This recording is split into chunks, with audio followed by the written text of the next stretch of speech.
Geachte mama, vanavond skryf ek die brief met trane in my oë.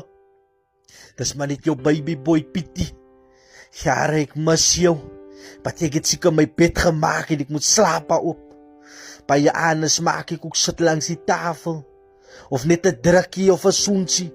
Maar as gevolg van my keuses kan ek kies meer kom maar by die huisie, van as hulle my gewaar in die pad, of wil hulle my doodskiet. En ek is te lief vir julle om julle lewens in gevaar te sit, dus ek slaap ek maar by die broese. Hier waar ek is, mami, het gaan maar bed. Ek word vermaak oor kos en slaapplek.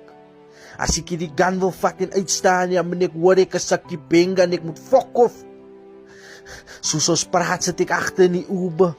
Ek moet gaan uitstaan. As ek maar net die tyd geluister het, was vandag nie nodig nie. Ek wou maar net provide en help in die huis. Dis hoekom ek maar begin smokkel het. Ek kon dit nie vat om ja kan te hoor hoe hulle jou vertel, ja, ek moet fok of en sy kan nie betaal nie. Dit het my gebreek, want ek is die man in die huis. Sy moet onthou, ek is baie lief vir jou.